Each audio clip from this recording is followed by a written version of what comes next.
Next up, we got World War I Oversimplified Part 2. Now, I love the last video, okay? If you haven't checked out the first video, go to my playlist, American Racks to EU. We have a playlist. We got to part 1. Now, this is going to be a long series, okay? Because not only do we have World War I, but then we have World War II, and then we have specific videos about people that play major roles in these world wars and everything like that. So, y'all check out the playlist I made on this channel. I have only one playlist, okay? I'll probably going to make more in the future, but for right now, we have one. But, if you want more videos like this, hit that like button, hit that sub button. Both sides stuck in a hard stalemate. They knew this war wasn't going to be about taking territory, but about simply wearing each other down. The Allies had plenty of men to expend from its overseas dominions, and the British also started a naval blockade, so Germany couldn't import stuff, like food. Neither side really wanted a long grueling war though, so they both thought of ways to break the deadlock on the Western Front. Idea number 1, new frontiers. When the war first broke out, Australia was quick to take German New Guinea. The Allies also quickly jumped on Germany's colonies in Africa, and particularly in German East Africa, locals were enlisted as soldiers and carriers by both sides, leading to a tragic loss of life for the native Africans. Some new combatants entered the war as well. The Allies' new friends were Italy and Japan. Japan was busy building itself an empire, so it was more than happy to take away German islands and colonies in East Asia. Italy actually had an alliance with Germany and Austria-Hungary before the war, but after some tense relations, and then the Allies promising to give them some of Austria-Hungary's stuff, they switched sides. Italy opened up a front in the mountains here. You see how your man could just switch sides like that? He just switched sides after they give him some stuff? Really? That easy?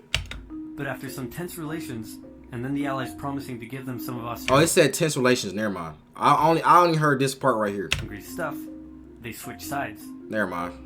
Italy opened up a front in the mountains here, but like everyone else, they were stuck in stalemate for most of the war. Wow. The Central Powers' new friend was a struggling empire in the Middle East. So that's a good question then. You see how he says stalemate? So I imagine that's pretty much how every war is. Y'all really just, however this white line goes and stuff like that, that's where the stalemate is. And that's where they have trenches at and all that. Unless it's a flank or unless it's, you know, something like that. But in general, y'all really gonna just be standing there shooting at each other from y'all borders, basically. So my big question is how do wars stop? How do wars stop? What ends the wars? All right, that's what I want to know. I wonder by the end of this video, by the end of this video, this should be the last part. So we should know basically the conclusion of it. So I guess we'll know how this one ended. So let's see. The war. The Central Powers' new friend was a struggling empire in the Middle East. The Ottomans were divided on whether to actually join the war or not, since they had been exhausted by the recent Balkan Wars. Some of the politicians who did want to join went off on their own and fired some shells at Russia, and then came back and said, whoops, looks like we're at war now. The Ottoman entry into the war was of particular concern to the British, since the Middle East was full of oil, and Britain wanted all of that oil. First, the Ottomans tried to attack Russia in the Caucasus Mountains, but they weren't prepared for the cold, and many of them froze to death. Then they crossed miles of desert to take the Suez Canal from the British, but that failed too. Then the Allies tried to take the Dardanelles at Gallipoli in a long and hard trench warfare campaign, but that also failed. The Ottomans blamed their initial losses on the ethnic Armenians living within Ottoman territory, and the resulting Armenian genocide led to the deaths of 1.5 million people. Then the Germans sent spies into Afghanistan to try to convince the Arab tribes there to rise up in jihad against the British and attack India. But that plan failed, partly because the spies got bored, brewed their own alcohol, and got drunk, which is a bad thing to do in Afghanistan. All these new frontiers hadn't done much to change the war. Aware that the Allies had more men and supplies than them, the Germans knew they had to do something to break the stalemate. Before the war, there was a big conference that set out the rules of modern warfare. No chemical weapons, no killing civilians. Basically, don't be jerks. The Germans held a meeting and decided to be jerks. Zeppelin air raids commenced over British cities. They also started attacking the Allied trenches with chlorine gas. Oh, whoa, it's getting serious now. Hold on, whoa. Don't be jerks. It wasn't a joke. The Germans held a meeting and decided to be jerks. Zeppelin air raids commenced over British cities. They also started attacking the Allied trenches with chlorine gas, and they used submarines to sink civilian ships. Oh! One such civilian ship was... Nah, I ain't gonna lie, that's so messed up, bro, if you think about it. People are literally dying because of the country they live in. I just simply live here. I was born here, just like me. I was literally just born in America. Like, I didn't pick to choose to live in America. I just spawned here, okay? I literally just spawned. That's why I'm trying to learn more stuff and learn outside of this bubble called America. I'm trying to learn more and expand my knowledge because right now I'm literally just stuck here. Okay, so imagine me being stuck here and then my president or my leader, quote unquote leader, goes and does something stupid, and now we're fighting against another country, and the other country want to be jerks, so now they're gonna kill civilians, and they're doing nothing but working and going home. That's all they're trying to do is work and go home and see a family, and now they're dead. They're dead. That's messed up, bro. I ain't gonna lie, that's messed up. I just thought about how like how wars happen like that. They also started attacking the Allied trenches with chlorine gas, and they used submarines to sink civilian ships. One such civilian ship was the Lusitania, which had 159 Americans on board when it was sunk, further swaying US opinion against the Germans. Not to be completely unfair to the Germans, the Allies also engaged in chemical warfare soon after, and they had been hiding anti-submarine weapons on their civilian ships, which let the Germans justify their attacks. Meanwhile, Austria-Hungary still hadn't dealt with Serbia, so the Central Powers enlisted some help. Bulgaria wished it was bigger and was still bitter about losing the Second Balkan War. The Central Powers promised to make all of Bulgaria's wildest dreams come true if they helped, so they signed on, and together they knocked out Serbia. The Serbian troops retreated through Albania, which was neutral but had some ties to Austria-Hungary. So Austria-Hungary entered Albania in a friendly invasion to chase down the Serbians, many of whom escaped by sea. Wow. It's 1916, and a lot is happening. As if they didn't have enough enemies already, Germany added one more to the list. Portugal had been getting a bit chummy with the Allies behind the scenes, and Germany didn't like that one bit. Around the same time, the only sea battle of the war happened. Both sides had a new powerful class of battleships called dreadnoughts, but they were so expensive to build that neither side wanted to risk losing them in a battle, so they kept them in port, except for one time when they had a big fight and a bunch of them got damaged, so they didn't try that again.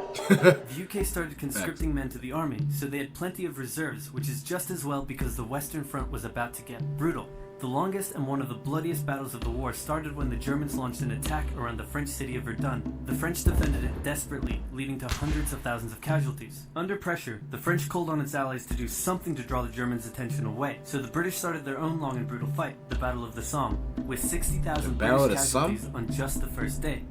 It was Wait, do I see an arm? Is that an arm? With 60,000 British... Okay, I'm just making sure, bro. I'm not seeing no body parts on here, bro. Casualties on just the first day. Yo. It was also here that the British first used one crazy brand new piece of sci-fi technology. The Russians had been getting pushed back further. Wait, this is the first tank? Oh, that's crazy. This is what tanks first look like? Wow. We as a world, we really came a long way. It don't matter if we're in America, it don't matter if we're in Europe, it don't matter. Okay, it don't matter if we're in Asia, it don't matter. Okay? We came a long way. This is what tanks was. Now, I wonder if Europe was the first people to build tanks. Nah, think about it. Let's look that up. Was Europe the first people to build tanks? Did we steal that from Europe? I think we did.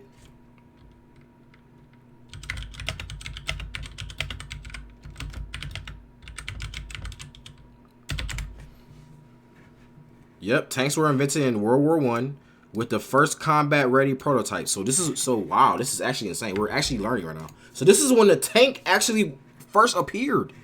This is crazy. Now we probably can watch a video. Look, this is a video right here. So we probably can watch a video about this. Let me know if y'all want to see a video about this. I might have to add this to my thing. Copy that link real quick. Copy that link real quick. Copy that link. Copy that link. Let's see what this video is. The very first tanks of World War. Actually, no, we can watch this video now. Now think about it. Shout out to Imperial War Museums. We're gonna just skim through this. This is the first ever official photograph of a tank going into action. It shows a British Mark I tank at the Battle of Flers-Courcelette on the... Yo, look at the... Oh. Yo. I think... Wait, when was this? World War I was in what year again? It said like 1916. So it had to start in like 19... When did World War I start? So this is like World War...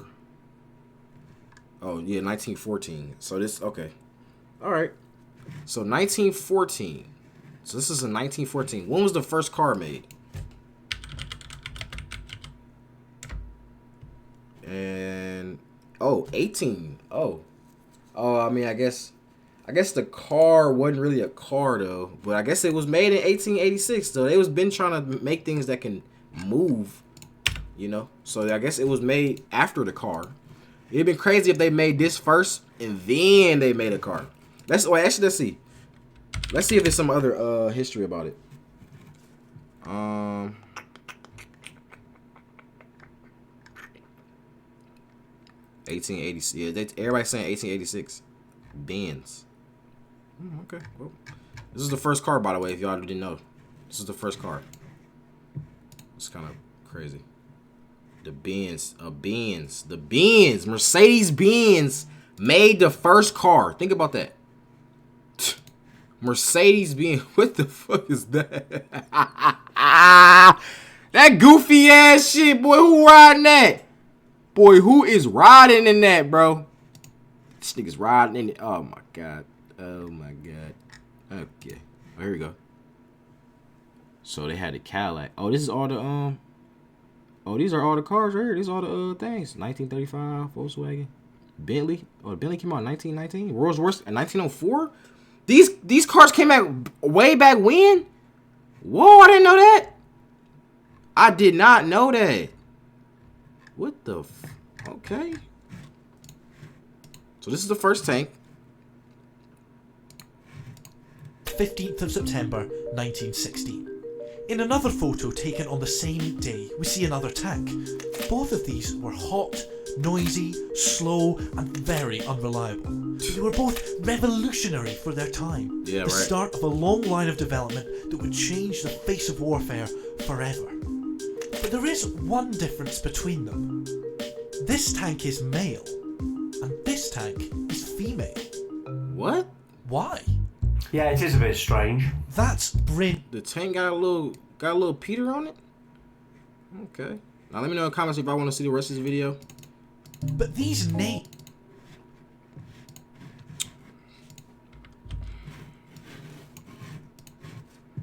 Is a brand new piece of sci-fi technology. Definitely was. The Russians had been getting pushed back further and further into their own territory, but in response to the French call for help, they began a huge offensive, and did really well until they ran out of supplies and got stuck. Seeing how well the Russians had been doing, Romania decided now would be a great time to jump in and win the war, and then they got pounded.